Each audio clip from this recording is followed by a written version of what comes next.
जी हाँ, चौथे टी20 मुकाबले के लिए जिम्बाब्वे के खिलाफ टीम इंडिया की प्लेइंग 11 घोषित।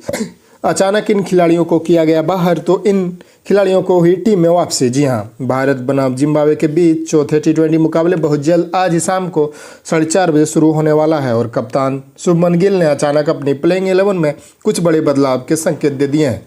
जी हाँ, जैसा कि आप सभी जानते हैं, जिम्बाब्वे और भारत के बीच 5 मैचों की टी20 सीरीज खेली जा रही है। पहला टी20 मुकाबला जिम्बाब्वे ने शानदार आगाज के साथ जीत दर्ज करते हुए उस सीरीज में अपना दावेदारी जरूर पेश करी थी, लेकिन उसके बाद दूसरा टी20 मुकाबला और फिर तीसरा टी20 मुकाबला भारत ने जीतकर इस सीरीज को 2-1 से बढ़त बना ली और अब भारत इस मुकाबले को जीतकर अजय बढ़त हासिल करना चाहेगा। तो जिम्बाब्वे इस जीत के साथ सीरीज में 2-2 की बराबरी के रोमांच भी लेके आना चाहेगा। उस लिहाज से भी जिम्बाब्वे क्रिकेट टीम अपनी पूरा जोर लगाने वाली है, लेकिन कप्तान शुभमन गिल जानते हैं कि टीम इंडिया की प्लेइंग 11 में कुछ बदलाव अभी भी करने होंगे, क्योंकि अभी तक वो सेटलमेंट नज़र नहीं आ रहा है। कुछ खिलाड़ी जिन्हें आराम दिया गया था तीसरे टी20 मुकाबले में, उनकी वापसी होगी। कुछ खिलाड़ी जिन्हें बदलाव के तौर पे देखा जाएगा। तो आइए आपको बताते हैं कि तीसरे टी20 मुकाबले के बाद अब चौथे टी20 मुकाबले में टीम इंडिया की प्लेइंग 11 क्या होगी, कौन सी खिलाड़ी को शुभमन बाहर का रास्ता दिखाएंगे, तो किन युवा खिलाड़ियों की अचानक टीम में एंट्री कराएंगे। एक एक करके पूरी प्लेइंग 11 बताएंगे। लेकिन आगे बढ़ने से पहले अगर आप भी टीम इंडिया के फैन हैं तो वीडियो को कर दीजिए लाइक और चैनल को कर दीजिए सब्सक्राइब। बेल आइकन को दबाइए ताकि क्रिकेट अपडेट आपको मिलते रहे और कमेंट सेक्शन में इस टीम में अपने फेवरेट खिलाड़ी का नाम जरूर बताएं। सबसे पहले ओपनिंग पेयर की बात करते हैं तो पहले पायदान पर नाम अभिषेक शर्मा का आता है। देखिए, अभिषेक शर्मा वो खिलाड़ी है जिसने आईपीएल में ओपनिंग पेयर में बहुत ही कमाल का प्रदर्शन किया। इंडियन क्रिकेट टीम में जिम्बाब्वे के खिलाफ दूसरे टी20 मुकाबले में शानदार शतक के साथ जो रिकॉर्ड बनाए थे उसने हर किसी को प्रभावित किया। उसके बाद एक बात तो तय हो गई थी कि अभिषेक शर्मा को प्लेइंग 11 से बाहर तो नहीं कर सकते हैं, लेकिन तीसरे टी20 मुकाबले में उन्होंने नंबर 3 पर आजमाया गया, जहां पर बिल्कुल फ्लॉप साबित हुए। अभिषेक शर्मा एक ओपनिंग पेयर के बल्लेबाज हैं जिन्हें आप नंबर 3 पर नहीं खिला सकते हैं और ऐसे में अब यह टीम मैनेजमेंट को समझ में आ गया होगा। उस लिहाज पर साफ तौर पर संकेत है कि अब चौथे टी20 मुकाबले में अभिषेक शर्मा को ओपनिंग पेयर का हिस्सा बनाया जाएगा और यह खिलाड़ी पेयर में कितना खतरनाक हो सकता है यह बताने की ज़रूरत आप लोगों को नहीं पड़े, क्योंकि इस खिलाड़ी ने अपना मेडन सेंचुरी जो शतक लाया था वहाँ से आप खाता खोला था, अर्धशतक सिक्सर लगाया था। तो इस खिलाड़ी की काबिलियत पर बिल्कुल भी शक मत कीजिए, बस इन्हें ओपनिंग स्लॉट में लगातार मौके दीजिए। यह उन मौक़ों को कैसे बनाते हैं और अपनी छाप कैसे छोड़ते हैं यह उन पर निर्भर करता है।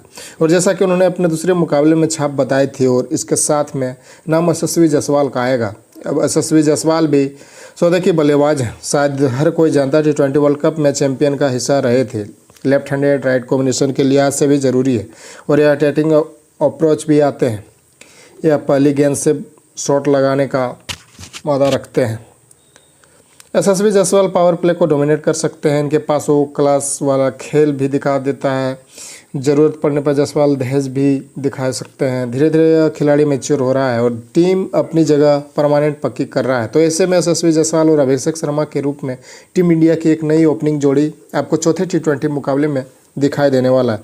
बहुत ही खतरनाक ओपनिंग जोड़ी होगी और दोनों अगर अटैकिंग अप्रोच से शुरुआत कर दे तो सामने कोई भी टीम को बैकफुट पर चली जाएगी। नंबर 3 पर शुभमन गिल को आना होगा। शुभमन गिल के पास वो गेयर नज़र आते हैं, जो खेल नज़र आते हैं कि वो नंबर 3 पर सेटल हो सकते हैं। जिस तरह से इन्होंने अपने आप को वनडे फॉर्मेट और टेस्ट फॉर्मेट में नंबर 3 पर धकेला है, नंबर 3 पर खुद को भेजा है, वैसे ही टी20 में उन्हें नंबर 3 पर जाना होगा।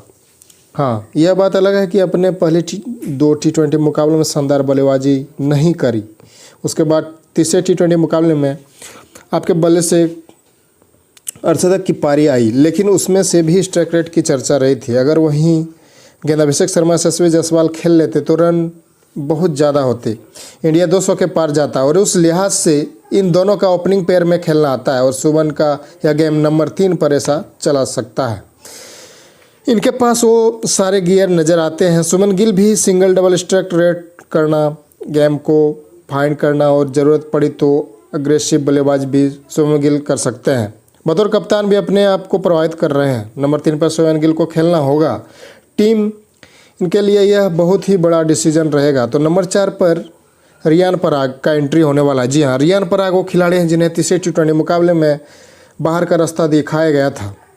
पहले टी20 मुकाबले में जल्द आउट हो गए थे, दूसरे में मौका ही नहीं मिला। फिर ऐसे में अब रियान पराग को एक बार फिर से चौथे टी20 मुकाबले में टीम इंडिया में जगह दी जाएगी। रियान पराग वो खिलाड़ी हैं जिन्हें IPL में बहुत ज़्यादा प्रभावित किया है। राजस्थान रॉयल के लिए मुश्किल सिचुएशन में भी आके रन बनाए हैं और जिसकी वजह से इन्हें टीम इंडिया में एंट्री दिलाई गई है। और ऋतुराज गायकवाड़ पिछले कुछ समय से लगातार खेल रहे हैं 320 मुकाबलों में, उन्हें इस मुकाबले में आराम दिया जा सकता है और उनकी जगह पर जो मुकाबला मिलेगा वो रियान पराग को मिलेगा, क्योंकि युवाओं को मौका देना भी ज़रूरी है। और उस लिहाज से रियान पराग आपको नंबर 4 पर देखेंगे। तो नंबर 5 पर संजू सैमसन, विकेट कीपर बल्लेबाज संजू सैमसन को तीसरे टी20 मुकाबले में टीम इंडिया की प्लेइंग 11 में शामिल किया। संजू सैमसन वो खिलाड़ी हैं जिन्हें जब मौके बहुत ही कम मिले हैं और जब भी मिले तो भुना नहीं पाए। अब संजू सैमसन के पास एक अच्छा मौका है। चौथे टी20 मुकाबले में बल्लेबाजी की ज़रूरत पड़े तो इन्हें अपने बल्लेबाजी से दिखाना होगा कि वह किस तरह से टीम को अप्रोच करते हैं। वैसे संजू की काबिलियत तो हर कोई वाकिफ़ है। इनके पास विकेट कीपिंग का काबिलियत है, इनके पास कप्तानी के सारे गुण नज़र आते हैं, एक मैच्योर खिलाड़ी नज़र आते हैं, इनके पास वो सारे शॉट नज़र आते हैं जो एक फिनिशर के पास होते हैं। फिनिशिंग की भूमिका संजू सैमसन बड़े आसानी से निभा सकते हैं और फिर कहीं ना कहीं अटैकिंग अप्रोच भी दिखा सकते हैं, बड़े बड़े शॉट लगाने का काबिलियत रखते हैं। इन खिलाड़ी के पास संजू सैमसन के पास बेखूबी नज़र आता है। उस लिहाज से संजू सैमसन टीम इंडिया की प्लेइंग 11 में नंबर 5 पर विकेट कीपर बल्लेबाजी के तौर पर खेलेंगे। तो नंबर 6 पर रिंकू सिंह की एंट्री हो चुकी है। हाँ जी हाँ, रिंकू सिंह एक बहुत बड़े बल्लेबाज हैं। इस इंडियन टीम की प्लेइंग 11 में लेफ्ट हैंडेड बल्लेबाज के तौर पर लेफ्ट हैंडेड राइट कॉम्बिनेशन में इनके लिए ज़रूरी है। रिंकू सिंह की काबिलियत, फिटनेस और अव्वल दर्जे पर नज़र आती है। फिनिशिंग का वो ओहदा इनके बाद बहुत बड़ा रहेगा। अभी तक वैसे प्रेशर मुकाबलों में इंडियन के लिए फिनिशिंग करने का मौका मिला नहीं है। इंडियन क्रिकेट टीम में चाहे कि इन्हें मौके मिले ताकि यह अपने आप को एक्सपीरियंस के साथ पेश कर दिखाएंगे। रिंकू सिंह की काबिलियत से तो आप हर कोई वाकिफ़ हैं, क्योंकि IPL में 5 गेंदों पर 5 लगाकर मुकाबले को इन्होंने जिताया है। रिंकू के पास इंडियन क्रिकेट टीम में भी जब मौके मिले तो अच्छी फिनिशिंग करी है। फिर वो चाहे जिम्बाब्वे के खिलाफ दूसरी टी20 मुकाबले उनकी बल्लेबाजी को देख लीजिए। नंबर 6 पर रिंकू सिंह आपके बड़े प्रबल दावेदार हैं। तो नंबर 7 पर शिवम दुबे खेलने वाले हैं। Shivam Dubey world cup championship का हिस्सा रहे थे। इनके पास वो खेल नज़र आता है कि वह मिडिल फेज़ में आके 1-2 ओवर में पूरे मैच को पलट सकते हैं। ख़ास तौर पर इनका टारगेट अच्छा रहता है और बड़े बड़े जो शॉट लगाते हैं वो दर्शकों को बहुत इंटरटेन करते हैं। उसके साथ में अपने गेंदबाजों से भी एक एक्स्ट्रा विकल्प प्रदान करते हैं। ज़रूरत पड़ने पर गेंदबाजों से भी विकेट निकाल सकते हैं। फील्डिंग में वो बेस्ट एफर्ट देते हैं। आपको एक perfect all down package Shivam Dubey के तौर पर मिलता है और इन्हें आप प्लेइंग 11 में किसी भी एंगल से बाहर नहीं कर सकते हैं। तो नंबर 8 पर वांशिगटन सुंदर की जगह पक्की है। वांशिगटन सुंदर पिछले मुकाबले में मैन ऑफ द मैच रहे हैं। इन्होंने अपना गेंदबाजी से ऑफ स्पिन ब्रेकर के तौर पर बहुत सी शानदार गेंदबाजी करी है। वांशिगटन सुंदर के पास काबिलियत है कि वह नंबर 8 पर बल्लेबाजी भी कर सकते हैं, मैच को फिनिशिंग करने की काबिलियत रखते हैं। जब 8वें नंबर पर आपकी वांशिगटन सुंदर एंट्री होगी तो आपकी बैटिंग लाइनअप की गहराई का भी पता चलता है। उस लिहाज से भी वांशिगटन सुंदर टीम इंडिया की प्लेइंग 11 में बहुत बड़ा एफर्ट्स रोल पैदा करने वाले हैं। तो नंबर 9 पर रवि बिश्नोई आएंगे। जी हाँ, देखिए रवि बिश्नोई की गेंदबाजी तो हर कोई वाकिफ़ है। जिस तरह से ये गेंदबाजी करते हैं, बड़े बड़े बल्लेबाजी छक्का, इनका एक्सपीरियंस बहुत ही कमाल का है। आम एक्शन में इनकी गांगुली गेंदों की पलट पाना इतना आसान से नहीं है। किसी भी बल्लेबाज के लिए वो आम एक्शन का है। रशीद खान की तरह कुछ समय पहले ICC के नंबर पर गेंदबाज कर रहे थे। पहले और दूसरे टी20 मुकाबले में इनकी कंजूसी गेंदबाजी करी है, क्या ही कहना है। कंपेयर टू इन 2 मुकाबलों में तीसरे मुकाबले में वो थोड़े से महंगे रहे थे, लेकिन यह रवि बिश्नोई की आपके नंबर 9 पर पक्के होंगे। जी हाँ, 10वें पायदान पर मुकेश कुमार की एंट्री होने वाली है। जी हाँ, मुकेश कुमार पिछले कुछ समय से भारतीय क्रिकेट टीम में लगातार प्लेइंग 11 में शामिल है और मुकेश कुमार आपको एक मैन बॉलर के रोल पर दावेदार है। तो जी हाँ, ऐसे ही खेल होगी।